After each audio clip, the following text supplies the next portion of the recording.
ಮಾಜಿ ಮುಖ್ಯಮಂತ್ರಿಗಳಾಗಿರ್ತಕ್ಕಂಥ ಸನ್ಮಾನ್ಯ ಜಗದೀಶ್ ಶೆಟ್ಟರ್ ಸಾಹೇಬ್ರವರು ಅತ್ಯಂತ ಹೆಚ್ಚು ಮತಗಳ ಅಂತರದಿಂದ ಗೆಲುವು ಸಾಧಿಸ್ತಾರೆ ಅಂತಕ್ಕಂಥದ್ದನ್ನ ಹೇಳಿಕೆ ಬಯಸ್ತಾ ಇದ್ದೇನೆ. ನರೇಂದ್ರ ಮೋದಿಜಿ ಅವರು 400ಕ್ಕಿಂತ ಹೆಚ್ಚು ಸೀಟುಗಳನ್ನು ಗೆಲ್ಲುವುದರ ಮುಖಾಂತರ ಒಂದು ಐತಿಹಾಸಿಕ ಗೆಲುವು ಈ ಬಾರಿ ಚುನಾವಣೆ ಆಗ್ತೈತಿ ಅಂತ ನರೇಂದ್ರ ಮೋದಿಜಿ ಅವರ ಕೈಯನ್ನ ಬಲಪಡಿಸಲಿಕ್ಕೆ ಜಗದೀಶ್ ಶೆಟ್ಟರ್ ಸಾಹೇಬ್ರವರನ್ನ ಆಯ್ಕೆ ಮಾಡಿ ದೆಹಲಿಗೆ ಕಳಿಸ್ತಕ್ಕಂಥ ನಿರ್ಧಾರವನ್ನ ನಮ್ಮ ಎಲ್ಲ ಪ್ರಮುಖರು ತೆಗೆದುಕೊಂಡಿದ್ದಾರೆ. ಎಲ್ಲರ ದೃಷ್ಟಿಯಲ್ಲಿ ಕೂಡ ಹಿಂದೂ ರಾಷ್ಟ್ರ ಆಗಬೇಕು, ರಾಷ್ಟ್ರೀಯತೆ ಉಳಿಬೇಕು, ಭಾರತೀಯ ಸಂಸ್ಕೃತಿ ಪರಂಪರೆ ಜಗತ್ತಿಗೆ ಮಾದರಿ ಆಗಬೇಕು ಅಂತಕ್ಕಂಥ ಹಿನ್ನೆಲೆಯಲ್ಲಿ ಇವತ್ತು ಮತದಾರ ಪ್ರಭುಗಳು ಮತ್ತೊಮ್ಮೆ ಭಾರತೀಯ ಜನತಾ ಪಕ್ಷಕ್ಕೆ ಆಶೀರ್ವಾದವನ್ನು ಮಾಡಿ ಕರ್ನಾಟಕ ರಾಜ್ಯದಲ್ಲಿ ಎಲ್ಲ ಸ್ಥಾನಗಳನ್ನು ಗೆಲ್ತೀವಿ ಅಂತ. ನಮಸ್ಕಾರ ವೀಕ್ಷಕರೇ, ಕರ್ನಾಟಕ ಟಿವಿಯ ಲೋಕಸಭಾ ಚುನಾವಣಾ ಸಂಚಾರ ಇವತ್ತು ಬೆಳಗಾವಿ ಲೋಕಸಭಾ ಕ್ಷೇತ್ರದಲ್ಲಿ. ಈಗ ತಾನೇ ಜಗದೀಶ್ ಶೆಟ್ಟರ್ ಅವರು ಬಿಜೆಪಿಯಿಂದ ನಾಮಪತ್ರವನ್ನು ಸಲ್ಲಿಸಿದ್ದಾರೆ. ಹಾಗೆ ಕಾಂಗ್ರೆಸ್ನಿಂದ ಮೃಣಾಲ್ ಹೆಬ್ಬಾಳ್ಕರ್ ಕೂಡ ನಾಮಪತ್ರವನ್ನು ಸಲ್ಲಿಸಿದ್ದಾರೆ. ತುಂಬಾನೇ ಕರ್ನಾಟಕದ ಬಿಸಿಲಿಗಿಂತ ಹೆಚ್ಚಾಗಿ ಕಾವೇರ್ತಾ ಇದೆ. ನಮ್ಮ ಜೊತೆ ಬಿಜೆಪಿ MLC ಆಗಿರುವಂತಹ ಹನುಮಂತ್ ನಿರಾಣಿ ಸರ್ ಇದ್ದಾರೆ. ಅವ್ರನ್ನೇ ಮಾತಾಡ್ಸೋಣ. ಬೆಳಗಾವಿ ಲೋಕಸಭಾ ಚುನಾವಣೆ ಈ ಬಾರಿ ಹೇಗಿದೆ ಸರ್? ಬೆಳಗಾವಿ ಲೋಕಸಭಾ ಚುನಾವಣೆ ಮೊದಲಿನಿಂದಲೂ ಕೂಡ ಭಾರತೀಯ ಜನತಾ ಪಕ್ಷದ ಗಂಡು ಮೆಟ್ಟಿನ ಸ್ಥಳ ಇದು. ಸುರೇಶಣ್ಣ ಅಂಗಡಿ ಅವರು ಸಾಕಷ್ಟು ಅಭಿವೃದ್ಧಿ ಕೆಲಸ ಕಾರ್ಯಗಳನ್ನು ಮಾಡಿರ್ತಕ್ಕಂಥ ಹಿನ್ನೆಲೆಯಲ್ಲಿ, ಜೊತೆಗೆ ನರೇಂದ್ರ ಮೋದಿಜಿ ಅವರು ಈ ರಾಷ್ಟ್ರದ ನಾಯಕತ್ವವನ್ನು ಮತ್ತೊಮ್ಮೆ ವಹಿಸಿಕೊಳ್ಬೇಕು ಅಂತಕ್ಕಂಥ ಅಪೇಕ್ಷೆ ಈ ನಾಡಿನ ಮತದಾರ ಪ್ರಭುಗಳ ಆಶೆ ಆಗಿದೆ.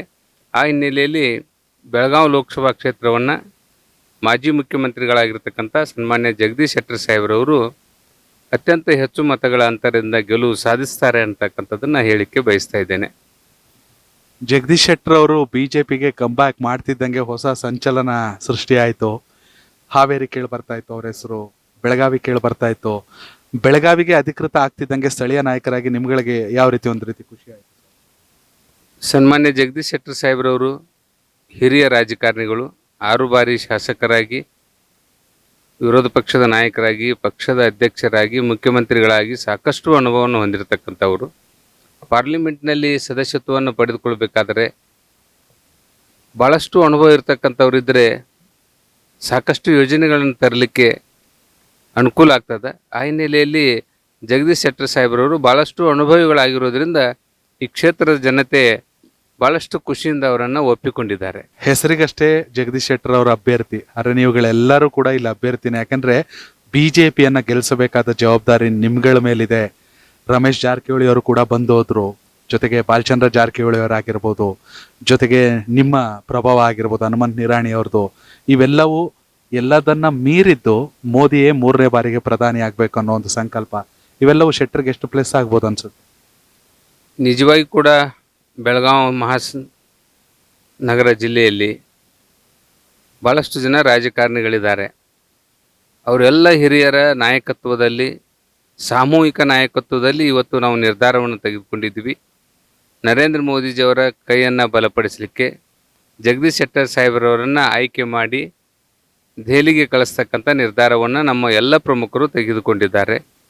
ನಿಶ್ಚಿತವಾಗಿ ನರೇಂದ್ರ ಮೋದಿಜಿಯವರು 400ಕ್ಕಿಂತ ಹೆಚ್ಚು ಸೀಟುಗಳನ್ನು ಗೆಲ್ಲುವುದರ ಮುಖಾಂತರ ಒಂದು ಐತಿಹಾಸಿಕ ಗೆಲುವು ಈ ಬಾರಿ ಚುನಾವಣೆ ಆಗ್ತೈತಿ ಅಂತಕ್ಕಂಥದ್ದನ್ನು ನಾವೆಲ್ಲರೂ ಕೂಡ ವಿಶ್ವಾಸವನ್ನು ವ್ಯಕ್ತಪಡಿಸಿದ್ದೀವಿ. ಆ ಸಂದರ್ಭದಲ್ಲಿ ಕರ್ನಾಟಕದಲ್ಲಿಯೂ ಕೂಡ 28ಕ್ಕೆ 28 ಗೆಲ್ಲುವ ಸಾಧ್ಯತೆಗಳು ಭಾಳಷ್ಟು ಹೆಚ್ಚಾಗಿದೆ ಅಂತ ಹೇಳಿಕೆ ನಾನು ಬಯಸ್ತಾ ಇದ್ದೇನೆ. ಮತ್ತೊಂದು ಕಡೆ ಎದುರಾಳಿ ಪಕ್ಷದ ಬಗ್ಗೆ ಕೂಡ ಮಾತಾಡಲೇಬೇಕು. ಬೆಳಗಾವಿ ಲೋಕಸಭೆಯನ್ನು ಬಂದಾಗ 5 ಕಾಂಗ್ರೆಸ್ ಶಾಸಕರಿದ್ದಾರೆ, ಬಿಜೆಪಿಯಿಂದ 3, ಜೊತೆಗೆ ಲಕ್ಷ್ಮೀ ಹೆಬ್ಬಾಳ್ಕರ್ ಅವರು, ಅವ್ರ ಪ್ರಭಾವ. ಇಲ್ಲಿ ಒಂದ್ ಕಡೆ ಜಗದೀಶ್ ಶೆಟ್ಟರ್ ವರ್ಸಸ್ ಮೃಣಾಲ್ ಅನ್ನೋದು ಎಷ್ಟು ಸತ್ಯನೋ, ರಮೇಶ್ ಜಾರಕಿಹೊಳಿ ವರ್ಸಸ್ ಲಕ್ಷ್ಮೀ ಹೆಬ್ಬಾಳ್ಕರ್ ಅನ್ನೋದು ಕೂಡ ಅಷ್ಟೇ ಸತ್ಯ ಈ ಬೆಳಗಾವಿ ರಾಜಕೀಯ. ನೀವಿದ್ನ ಹೇಗೆ ವಿಶ್ಲೇಷಿಸ್ತೀರಿ? ಇದು ನಿಜವಾಗಿ ಕೂಡ ಇಲ್ಲಿ ಯಾರು ಲೋಕಲ್ ಒಬ್ಬರಿಂದ ಒಬ್ಬರಿಗೆ ಚುನಾವಣೆ ಅಂತ ಹೇಳಿಕ್ಕೆ ಆಗೋದಿಲ್ಲ. ರಾಷ್ಟ್ರೀಯ ಚುನಾವಣೆ ಇದೊಂದು. ರಾಷ್ಟ್ರವನ್ನು ಮುನ್ನಡೆಸ್ಕೊಂಡು ಹೋಗಲಿಕ್ಕೆ ತಾಕತ್ತಿರ್ತಕ್ಕಂಥ, ಹೆಚ್ಚು ಸಾಮರ್ಥ್ಯವನ್ನು ಹೊಂದಿರತಕ್ಕಂಥ ವ್ಯಕ್ತಿಗೆ ಮತವನ್ನು ಕೊಡಬೇಕು ಅಂತಕ್ಕಂಥ ಹಿನ್ನೆಲೆಯಲ್ಲಿ ಜನರು ನಿರ್ಧಾರ ಮಾಡಿದ್ದಾರೆ. ನರೇಂದ್ರ ಮೋದಿ ಅವರೇ ಮತ್ತೊಮ್ಮೆ ಈ ರಾಷ್ಟ್ರದ ನಾಯಕತ್ವವನ್ನು ವಹಿಸಿಕೊಳ್ಬೇಕು ಅಂತಕ್ಕಂಥ ಹಿನ್ನೆಲೆಯಲ್ಲಿ ಬೆಳಗಾವಿ ಜನತೆಯು ಕೂಡ ಇವತ್ತು ನರೇಂದ್ರ ಮೋದಿ ಅವರಿಗೆ ಆಶೀರ್ವಾದವನ್ನು ಮಾಡ್ತಾ ಇದ್ದಾರೆ. ರಾಜ್ಯದಲ್ಲಿ ಕಾಂಗ್ರೆಸ್ ಸರ್ಕಾರ ಇದೆ, ಗ್ಯಾರಂಟಿ ಯೋಜನೆಗಳು, ಇದ್ಯಾವುದು ಜಗದೀಶ್ ಶೆಟ್ಟರ್ ಅವರ ವೇಗಕ್ಕೆ ಅಡ್ಡಿ ಆಗಲ್ಲ ಅನ್ಸುತ್ತೆ? ಈ ಸ್ಥಳೀಯ ಚುನಾವಣೆಗಳಲ್ಲಿ ಇವೆಲ್ಲವೂ ಕೂಡ ಗಣನೆಗೆ ಮತದಾರ ತೆಗೆದುಕೊಳ್ತಾ ಇದ್ದಾರೆ. ಎಲ್ಲರ ದೃಷ್ಟಿಯಲ್ಲಿ ಕೂಡ ಹಿಂದೂ ರಾಷ್ಟ್ರ ಆಗಬೇಕು, ರಾಷ್ಟ್ರೀಯತೆ ಉಳಿಬೇಕು, ಭಾರತೀಯ ಸಂಸ್ಕೃತಿ ಪರಂಪರೆ ಜಗತ್ತಿಗೆ ಮಾದರಿ ಆಗಬೇಕು ಅಂತಕ್ಕಂಥ ಹಿನ್ನೆಲೆಯಲ್ಲಿ ಇವತ್ತು ಮತದಾರ ಪ್ರಭುಗಳು ಮತ್ತೊಮ್ಮೆ ಭಾರತೀಯ ಜನತಾ ಪಕ್ಷಕ್ಕೆ ಆಶೀರ್ವಾದವನ್ನು ಮಾಡಿ ಈ ದೇಶದ ಅಭಿವೃದ್ಧಿಗೆ ಆರ್ಥಿಕ ಸ್ಥಿತಿಗತಿಯಲ್ಲಿ ಏನು ನಾವು 5ನೇ ಸ್ಥಾನದಲ್ಲಿದ್ದೀವಿ 3ನೇ ಸ್ಥಾನಕ್ಕೆ ಬರ್ತಕ್ಕಂಥ ನಿಟ್ಟಿನಲ್ಲಿ ತರುವಂಥ ಸಾಮರ್ಥ್ಯ ಯಾರಿಗಿದೆ ಅಂದರೆ ಅದು ನರೇಂದ್ರ ಮೋದಿಜಿ ಅವರಿಗಿದೆ ಅಂತಕ್ಕಂಥ ಹಿನ್ನೆಲೆಯಲ್ಲಿ ಜನರು ಭಾರತೀಯ ಜನತಾ ಪಕ್ಷಕ್ಕೆ ನಿಶ್ಚಿತವಾಗಿ ಆಶೀರ್ವಾದ ಮಾಡಿ ಕರ್ನಾಟಕ ರಾಜ್ಯದಲ್ಲಿ ಎಲ್ಲ ಸ್ಥಾನಗಳನ್ನು ಗೆಲ್ತೀವಿ ಅಂತಕ್ಕಂಥ ವಿಶ್ವಾಸ ಇದೆ. ಕೊನೆ ಪ್ರಶ್ನೆ, ಜಗದೀಶ್ ಶೆಟ್ಟರ್ ಅವರ ಪರವಾಗಿ ನೀವು ಕೂಡ ಬಿಜೆಪಿಯ ನಾಯಕರಾಗಿ ಏನು ಹೇಳಕ್ಕೆ ಇಷ್ಟಪಡ್ತೀರಾ ಕರ್ನಾಟಕ ಟಿವಿ? ಸನ್ಮಾನ್ಯ ಜಗದೀಶ್ ಶೆಟ್ಟರ್ ಅವರು ಅನುಭವಿ ರಾಜಕಾರಣಿಗಳಾಗಿರ್ತಕ್ಕಂಥ ಹಿನ್ನೆಲೆಯಲ್ಲಿ ಬೆಳಗಾವಿ ಲೋಕಸಭೆಗೆ ಜೊತೆಗೆ ಕರ್ನಾಟಕ ರಾಜ್ಯಕ್ಕೆ ಹೆಚ್ಚು ಅನುದಾನವನ್ನು ತರುವುದರ ಮುಖಾಂತರ ಭಾಳಷ್ಟು ಅಭಿವೃದ್ಧಿ ಕೆಲಸ ಕಾರ್ಯಗಳನ್ನು ಮಾಡ್ತಾ ಇದ್ದಾರೆ. ಇದಕ್ಕೆ ಕಾರಣ ಏನಂದರೆ ಅವರಲ್ಲಿರ್ತಕ್ಕಂಥ ಅನುಭವ, ಮಾಜಿ ಮುಖ್ಯಮಂತ್ರಿಗಳಾಗಿ ಮಾಡಿರ್ತಕ್ಕಂಥ ಅನೇಕ ಅನುಭವದ ಹಿನ್ನೆಲೆಯಲ್ಲಿ ಕೇಂದ್ರದ ಮೇಲೆ ಒತ್ತಡವನ್ನು ಹಾಕಿ ಕರ್ನಾಟಕ ಮತ್ತು ವಿಶೇಷವಾಗಿ ಬೆಳಗಾವಿ ಲೋಕಸಭೆಗೆ ಹೆಚ್ಚು ಅಭಿವೃದ್ಧಿ ಆಗ್ತತಿ ಅಂತಕ್ಕಂಥ ವಿಶ್ವಾಸವನ್ನು ಕೊಡ್ಲಿಕ್ಕೆ ಬಯಸ್ತಾ ಇದ್ದೀನಿ. Thank you so much. ವೀಕ್ಷಕರೇ, ಜಗದೀಶ್ ಶೆಟ್ಟರ್ ಅವರು ಮುಖ್ಯಮಂತ್ರಿಯಾಗಿ ಮಾಡಿದಂಥ ಕೆಲಸ, ಅಭಿವೃದ್ಧಿ ಕೆಲಸಗಳೇ ಅವರಿಗೆ ಜೊತೆಗೆ ಪ್ರಧಾನಿ ಮೋದಿ ಅವರೇ ಮತ್ತೆ ಪ್ರಧಾನಿ ಆಗಬೇಕು ಅನ್ನೋದು, ಇವೆಲ್ಲವೂ ಪ್ಲಸ್ ಆಗುತ್ತೆ, ಶ್ರೀರಕ್ಷೆ ಆಗುತ್ತೆ ಅನ್ನೋದು ಹನುಮಂತ್ ನಿರಾಣಿ ಅವರ ಮಾತು. ಕ್ಯಾಮ್ರಾ ಪರ್ಸನ್ ಕಾರ್ತಿಕ್ ಜೊತೆ ಯೋಗೇಶ್, ಕರ್ನಾಟಕ ಟಿವಿ, ಬೆಳಗಾವಿ. ಜನ ಪ್ರತಿದಿನ ಟೈಮ್ ಸರಿಯಾಗಿ ಊಟ ಮಾಡ್ತಾರೋ ಬಿಡ್ತಾರೋ, ಆದರೆ ಪೊಲಿಟಿಕಲ್ ಟ್ರೆಂಡ್ ಏನಿದೆ ಅಂತ ಪ್ರತಿದಿನ ಪ್ರತಿಕ್ಷಣ ಕಾಯ್ತಿರ್ತಾರೆ. ಕರ್ನಾಟಕದ ಅಖಾಡದಲ್ಲಿ ಯಾವ ಅಭ್ಯರ್ಥಿ ಅಬ್ಬರಿಸಿದ್ರು ಮತ್ಯಾವ ಅಭ್ಯರ್ಥಿ ತತ್ತರಿಸಿದ್ರು ಅಂತ ನೋಡೋಕೆ ಕಾತರದಿಂದ ಕಾಯ್ತಿರ್ತಾರೆ.